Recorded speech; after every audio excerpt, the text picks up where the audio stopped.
Welcome to Rock That Relationship, a podcast about all things relationship with Corey and Tracy. Now let's get real and start creating relationships that rock.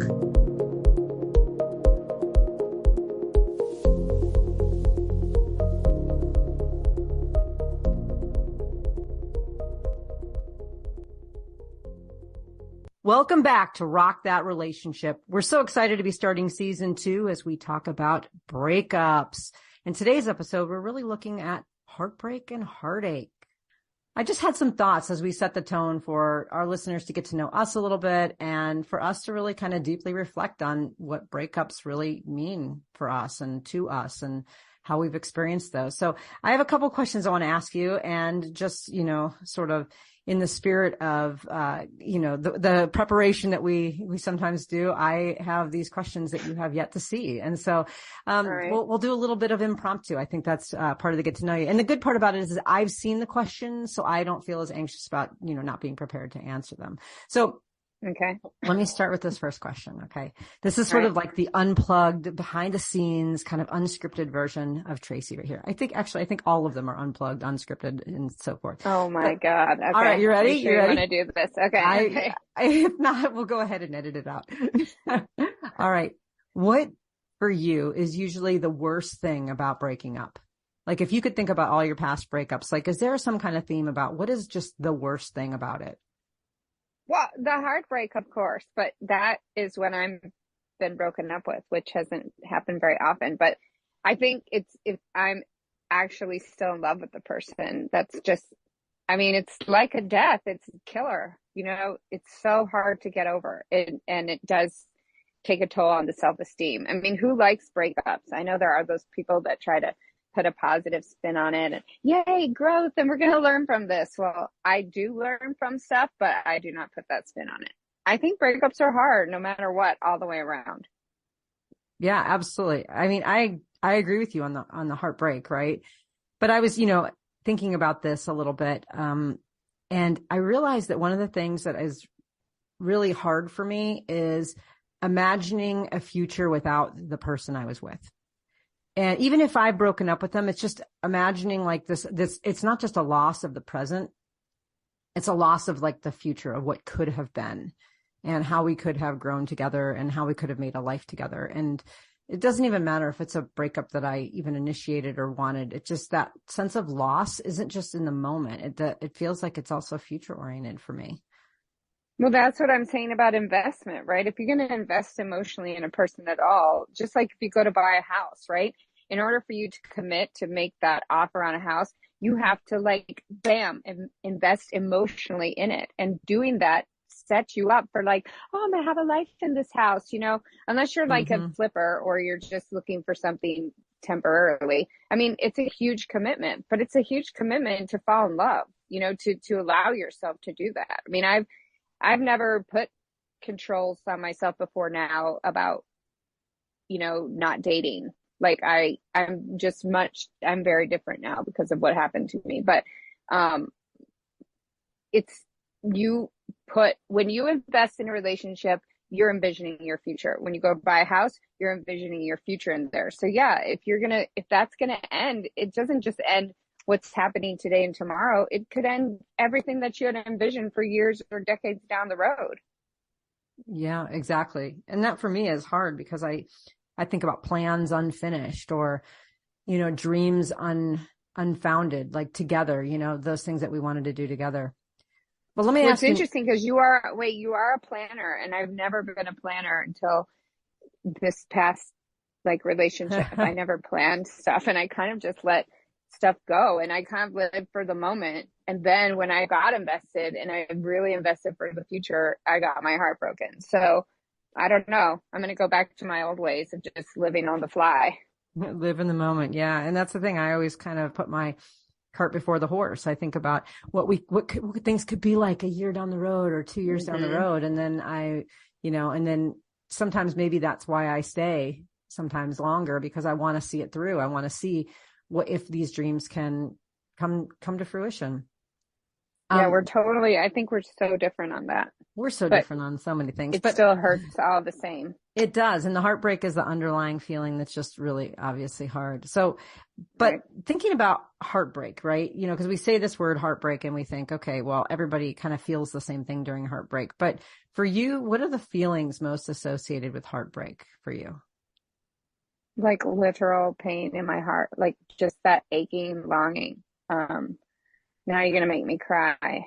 So, Springing this on you so I can get to the real Tracy. oh, it hurts.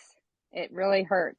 That's the thing. It physically hurts, And I think there's a whole book about it that we tend to minimize. But interesting because do we really minimize? Because there's so many books and movies and podcasts and everything about breakups. But I think the pain, it's like everybody in your life wants to help you make that pain go away. And everybody who really like did love someone and the relationship ended experiences that it's pain. It's like you're free falling through the air, and you just don't, it's like you've been plummeted into the well in that man's house where he puts the lotion on you and puts the dog down in the basket, like Oh my you're gosh. down. You don't even know what I'm talking about. I'm thankful that I do not know what you're talking You're about. not a movie buff. That's from Silence of the Lambs. Oh, Jodie okay. All Foster's right. greatest movie ever. But that's the thing is you just don't see the light at the end of the tunnel, until you do all the work that we're going to talk about. Yeah. Yeah. I mean, I agree with you. I've actually had some times where I felt physical pain, like almost like somebody was standing on my chest. Like I just couldn't get a deep breath. I just felt like I had collapsed from the inside out.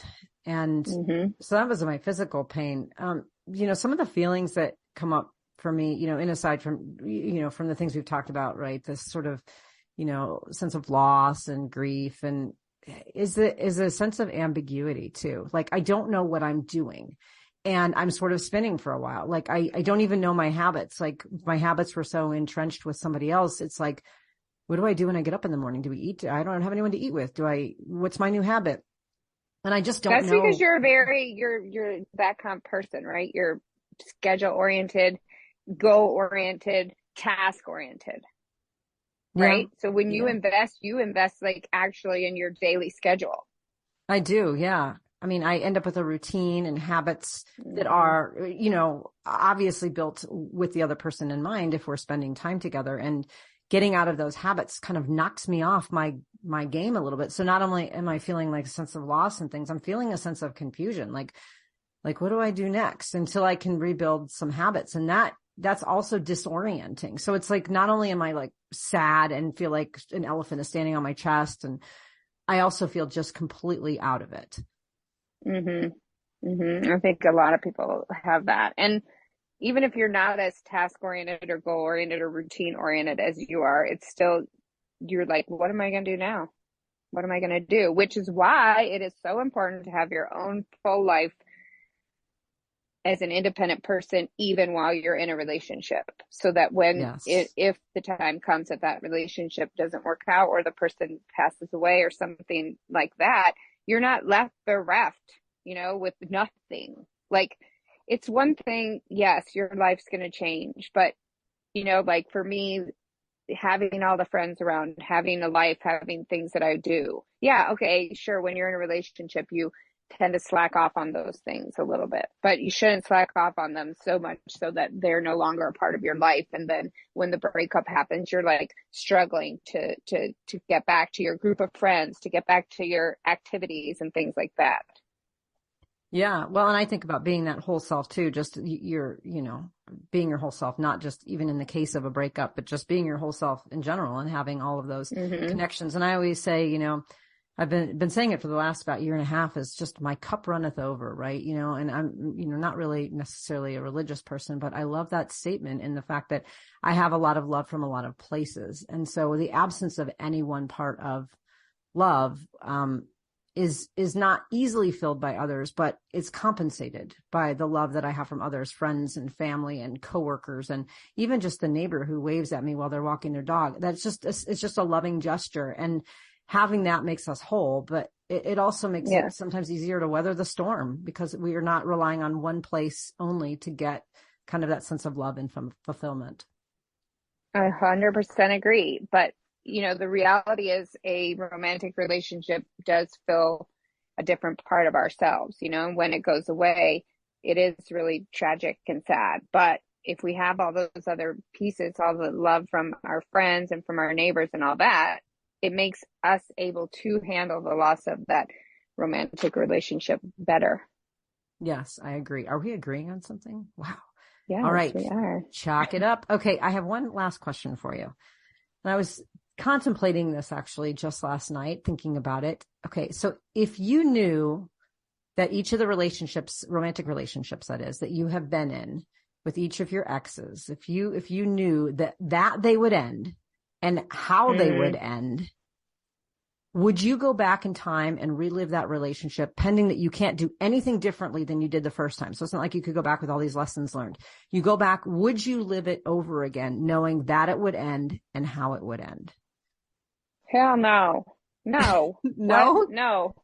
For none of them, Absolutely you would go not. back in time and live them? Nope. Not if I couldn't change it. If I could go back and change it, I totally would. I would go back and I would change a lot so that the relationship wouldn't end, the last one in particular. But no, I would not go back and do this again. No. Told you, I hate breakups. I hate them. I don't like them, and I wouldn't go back. I would not torture myself again. I mean, I've gone through some serious sadness. Absolutely not. Nope. But I mean, not just experience the breakup again, but experience the relationship. Did these relationships have things that were... No? No, because the breakup is so painful. No, I'd rather be the person who's like, I love dogs, and I just live my life with dogs and life is groovy. No, I would not go back and suffer the pain of certain breakups ever again, no matter. No, I can't. No, couldn't do it. I can't believe you would. You would actually. I would. Every single one of them. I enjoyed them so much that my time with the people that I have been with, I didn't enjoy the end, right? And, there are points in the relationship that were rocky and all of them. We have difficult times in all of our relationships, but I think back of every relationship and I have so many fond memories of things that I wouldn't otherwise have had. And I've been looking through some pictures lately of just all sorts of experiences in my life. I'm like, oh, that was such a great time. Or I remember that feeling and I loved it. Yes. I mean, would I rather go back and do things differently? Maybe, but I don't regret any of those relationships, even how they ended. I mean, even that they ended the way that they did. I don't regret how they ended because I do, but it's more that if I knew how they ended, still I would go back and do them. It's so odd though, because it's weird because I'm actually really, really good friends with, two of my exes and really best friends, and you're not, and you would go back and I would never go back. I would never, ever endure. I don't like heart pain, heartbreak, I can't do it. No. I mean, I don't like the pain. I'm shocked. And I don't like the heartbreak. But I mean, I spent years with some of these people that we've had so many good times together. And I think, wow, I was really, really fortunate and really lucky to have had that time with this person. And even though it came to an end, I'm just so grateful that I had the time. Not if you're telling me I have to go back and endure the pain again. No. Of the breakup. You don't want to, well, yeah. I mean, I don't want to endure the pain of the breakup, but was it worth it? I know, but you're saying we'd have to. Yeah, but I mean, was it worth? See, I think the relationship, the joy of the relationship for me outweighed the pain of the breakup. No, I mean, no. I mean, I guess no. I mean, you've seen me. What happens to me in a breakup? And I'm not a person who cries. I mean, I'm a really happy person. I am opinionated and I do get riled up about things, but generally, I'm a happy person. And no, I don't like sadness and pain. Nope. Sorry. Okay. So we just agreed on the previous question, but then of course we're back to our divergent opinions on the last one. So anyways, well, thank you, Tracy. I do appreciate all of your comments here. And, for our listeners, stay tuned. We have a really excellent season ahead about breakups. As hard as it is to talk about, we know that loss is universal and a sense of grief is difficult for everyone, no matter the situation. So we do hope that you get a lot out of our episodes and make sure you tune in. And until then, go out there and rock those relationships. If you liked what you heard, check out our show notes for resources from today's episode. Make sure to follow us on Facebook and Instagram under Rock That Relationship, and go to our website at rockthatrelationship.com for updated episodes and more great information. Thanks for listening. Now go rock those relationships.